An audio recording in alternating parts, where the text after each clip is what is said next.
नमस्कार। मेरा नाम है हिमांशु ठाकुर और आज जो जानकारी मैं आपको देने जा रहा हूं वो है श्री रामकृष्ण परमहंस जी के बारे में और उनके गुरु बाबा तोतापुरी के बारे में। सारा विश्व जानता है कि स्वामी विवेकानंद जी के गुरु श्री रामकृष्ण परमहंस जी थे। 18 फरवरी सन 1836 में पश्चिमी बंगाल में हुगली जिले के कमारपुकर गांव में एक ब्राह्मण परिवार के घर में एक बालक का जन्म हुआ जिसका नाम था गदाधर। यही बालक आगे चलकर पूरी दुनिया में रामकृष्ण परमहंस जी के नाम से जाना गया। बहुत कम लोगों को इस बात की जानकारी है कि गदाधर को रामकृष्ण बनाकर उसे परमहंस की स्थिति तक पहुंचाने वाले उनके गुरु हरियाणा की पावन भूमि के शहर कैथल के समीप गांव बाबा लदाना के एक मठ के महंत नागा बाबा तोतापुरी जी महाराज थे, जिन्होंने गदाधर को सन 1865 में अद्वैत वेदांत की शिक्षा दीक्षा देकर अपना शिष्य बनाया और उसे नाम दिया रामकृष्ण।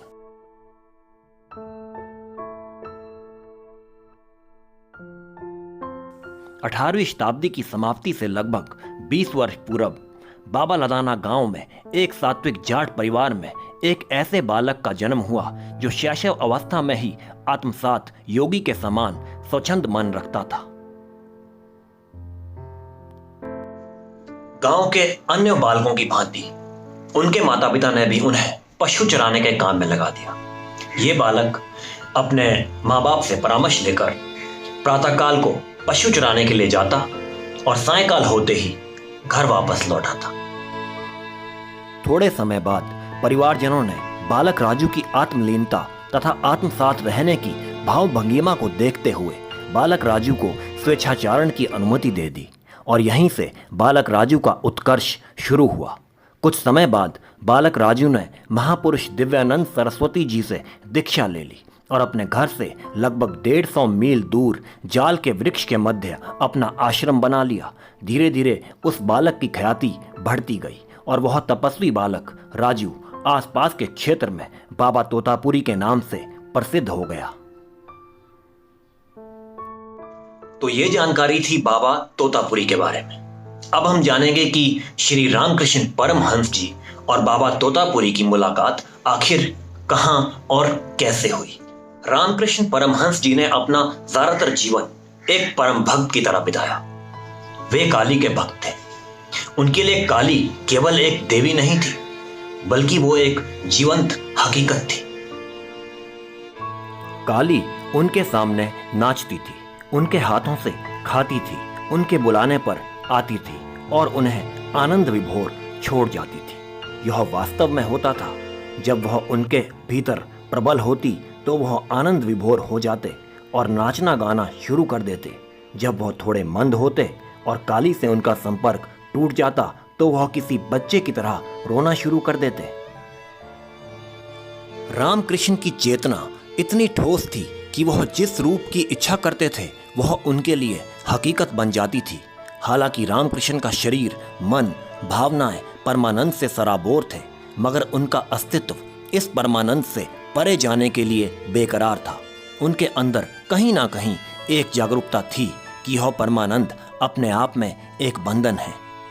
एक दिन रामकृष्ण हुगली नदी के तट पर बैठे हुए थे जब एक महान और दुर्लभ योगी तोतापुरी उसी रास्ते से निकले। तोतापुरी ने देखा कि रामकृष्ण में इतनी तीव्रता और संभावना है कि परम ज्ञान प्राप्त कर सकते हैं, मगर समस्या यह थी कि वह सिर्फ अपनी भक्ति में डूबे हुए थे। तोतापुरी रामकृष्ण के पास आए और उन्हें समझाने की कोशिश की। वे बोले, आप क्यों सिर्फ अपनी भक्ति में इतने लीन हैं? आपके अंदर इतनी क्षमता है कि आप चरम को छू सकते हैं।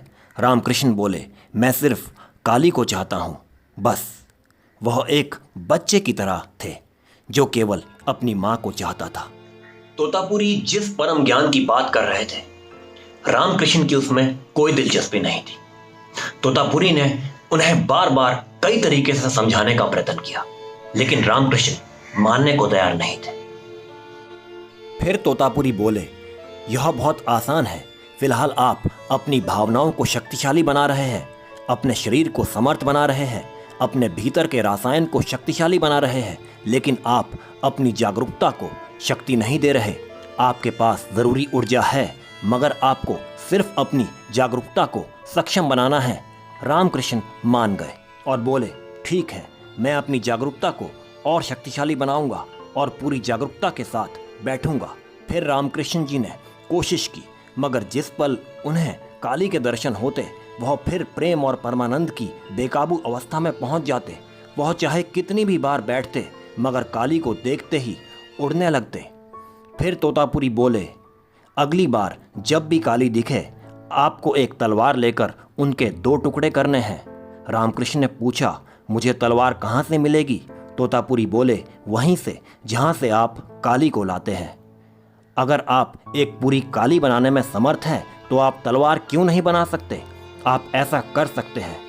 अगर आप एक देवी बना सकते हैं तो उसे काटने के लिए एक तलवार क्यों नहीं बना सकते? तैयार हो जाइए। रामकृष्ण फिर बैठे, मगर जैसे ही काली आई वह परमानंद में डूब गए और तलवार और जागरूकता के बारे में सब कुछ भूल गए। फिर तोतापुरी महाराज ने एक शीशे का टुकड़ा उठाते हुए कहा कि इस बार जैसे ही काली आएगी मैं शीशे के इस टुकड़े से मैं आपको वहां पर काटूंगा जहां पर आप फंसे हुए हैं। जब मैं उस जगह को काटूंगा तब आप तलवार तैयार करके काली को काट दीजिएगा। रामकृष्ण फिर से बैठे और ठीक जिस समय रामकृष्ण परमानंद में डूबने ही वाले थे, जब उन्हें काली के दर्शन हुए, उसी समय तोतापुरी ने शीशे के उस टुकड़े से रामकृष्ण के माथे पर एक गहरा चीरा लगा दिया। उसी समय रामकृष्ण ने अपनी कल्पना में तलवार बनाई और काली के टुकड़े कर दिए। इस तरह वह मां और मां से मिलने वाले परमानंद से मुक्त हो गए।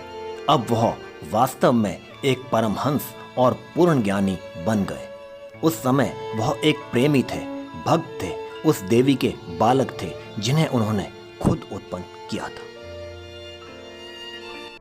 मैं आशा करता हूं कि मेरे द्वारा दी गई जानकारी आपको पसंद आई होगी। मैं ऐसे ही कई महान संतों से जुड़ी जानकारियां लगातार आपके लिए लाता रहूंगा।